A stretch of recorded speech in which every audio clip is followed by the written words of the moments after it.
Hello chess enthusiasts, I'm Preeti and welcome to my channel Chess Queen. This is my first video and in this video I'll take you through an exciting journey of chess games with me. I'm sure you must have heard about Garry Kasparov.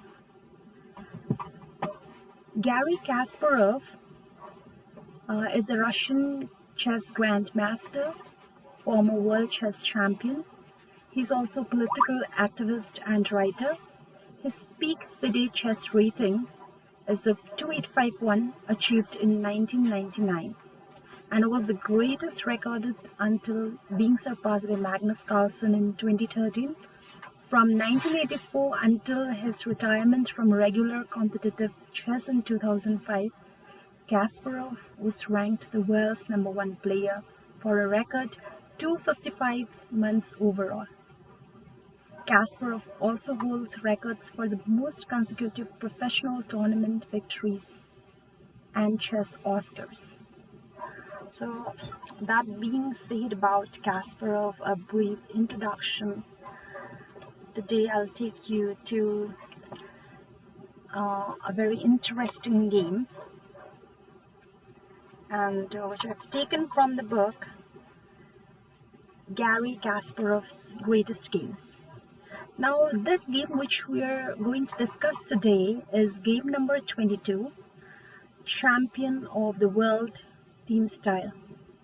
The players here are Garry Kasparov with the white pieces versus Gert Lichterink from Holland. And the location is, this game was played in the Malta Olympiad, round 6. At Valletta, Malta, November-December 1980. And the opening here, which is played by Garry, was the Queen's Indian Defense classical variation.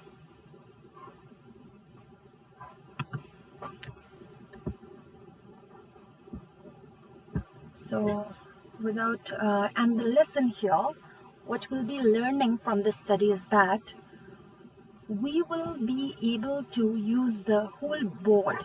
When we study this game, we'll know that how we can use the whole board when we are playing a game of chess, just by using the basic, just by following the basic chess principles.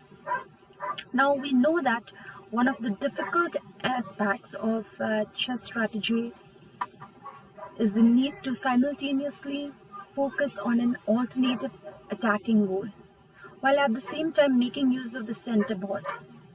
If the battle is confined to one small region, it isn't very difficult for the opponent to arrange a tough defense. With action on both flanks, defending the board comes at a higher price. To succeed with any sort of offensive operations, you have to have some sort of advantage on the battlefield. You should press the attack only when you have either superior force or control of more territory. You can operate in the center and on a distant flank to keep your opponent's king. Now Kasparov shows us in this game on how to use the whole board in this here. He starts by concentrating on the center, which is appropriate in the opening phase of the game. He then takes the play to the queen side, forcing black to send reinforcements to that section. Kasparov keeps his pieces mobile so that while the queenside action is underway, he still has enough firepower to get the job done on the king side. Now here, let's see what white played. Remember, Kasparov is with the white pieces. So white plays d4, knight f6, c4, e6. So here I told you that Queen's Indian Defense classical variation. The move here, what I want to tell you is that the second move, that is e6, heads toward the generally quite a territory of the Queen's Indian and Nimzo-Indian defenses, rather than the complex world of the Grunfield or King's Indian, which can arise after G6, you can say. So knight f3 is being played. After knight f3, black knight f3 comes b6. The lictering with black pieces selects the Queen's Indian. If he had played number 3, c5 instead of b6, then the sharper lines of the Benoni would be reached. A conservative alternative can be number 3, d5, which would return the game to the paths of the Queen's Gambit declined.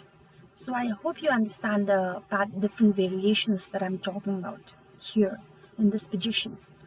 So now G3. Kasparov would later become known as the leading exponent of Petrosian's move. So instead of that, I think instead of G3, other move that can be played was A3. Bishop B7 by black. Now black was fond of Bishop A6, a line developed by the great theoretician Aaron Nimzowitsch. However, he decided to stick to the classical line in this game. Now, Bishop G2. And we can see in number 5,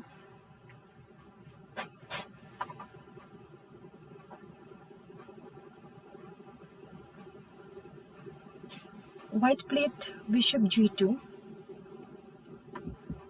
Bishop E7, Knight C3, Knight E4. The support of the bishop at B7 makes this move possible.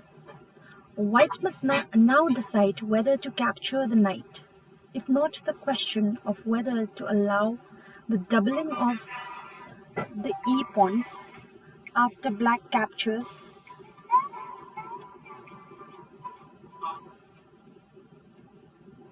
at C3 must be addressed.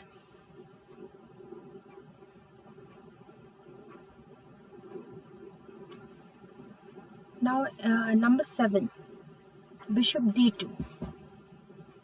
Kasparov decides to support C3 with the bishop.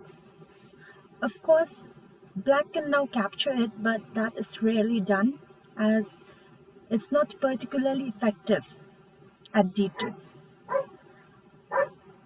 So black plays Bishop F6. This sets a small trap that you should be able to find out instantly.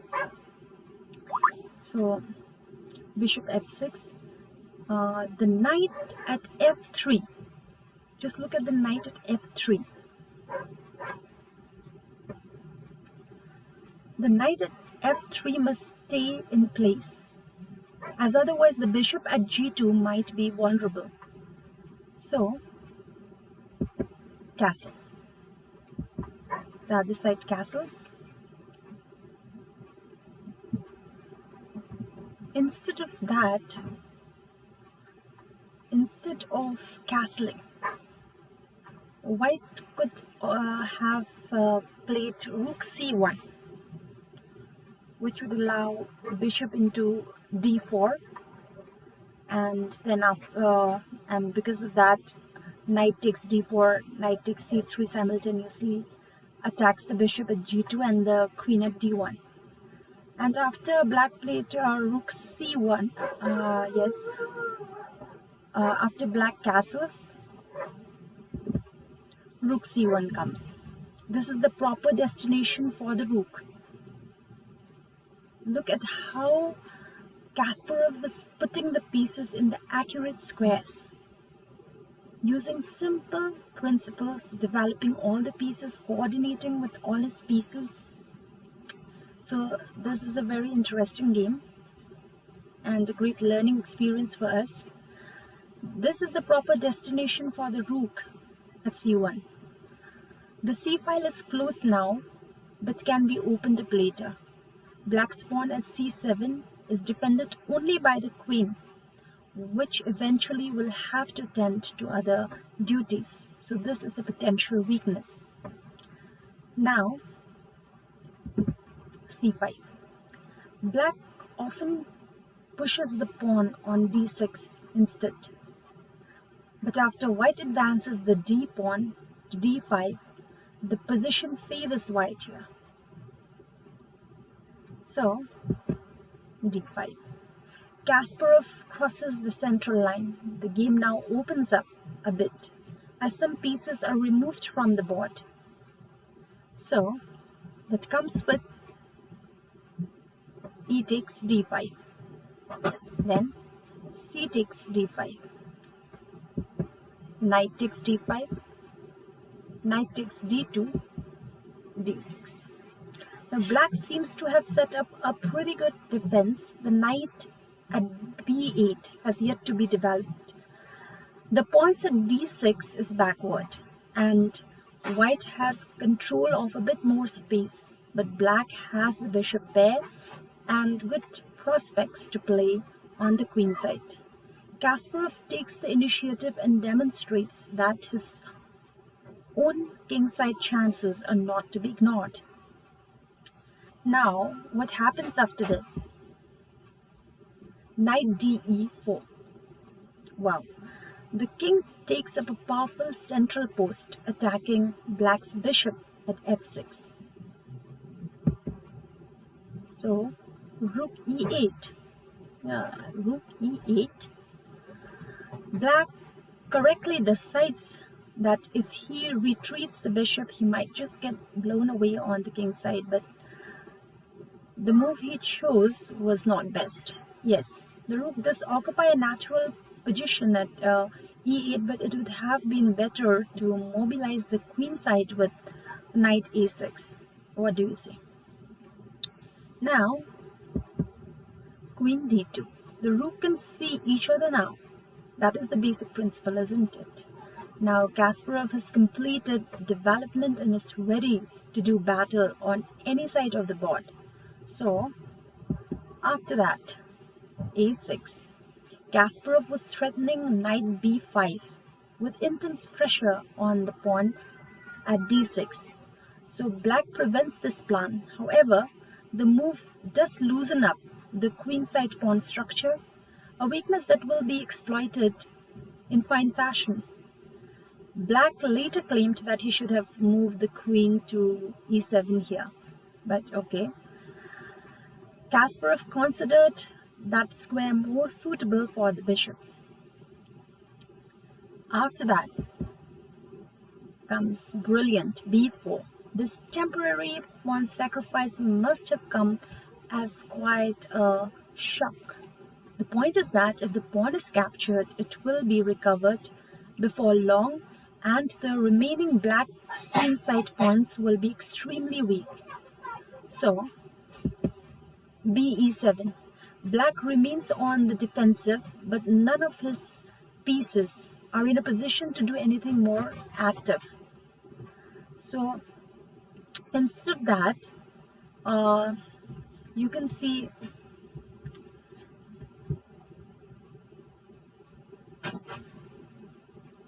so we can also analyze this way that c takes b4, knight takes d6 check, queen takes f6, then knight e4, queen d8.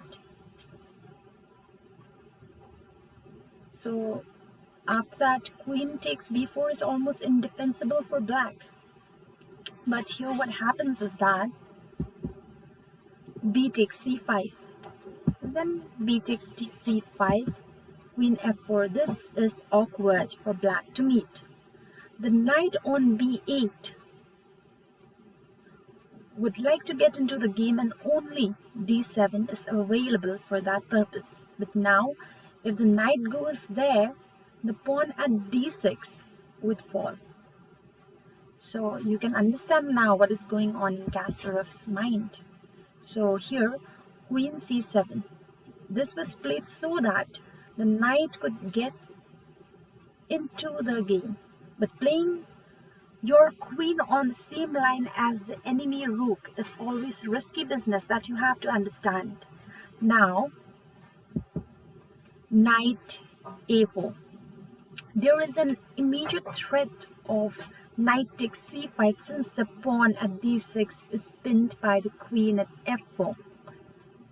And there we go. Queen a5. The pin is broken, but the plan of developing the knight to d7 has to be abandoned. Now black hopes to find a way to eliminate the pawn at d5 so that the knight can enter the game via c6. Now a very interesting move, that is rook b1. Kasparov sees that the bishop at b7 is undefended and goes after it. He realizes that his pawn at d5 can be captured, but he knows some tactical tricks. There is a discovered attack available with knight f6 check and also a nice fork at b6. So, bishop takes d5.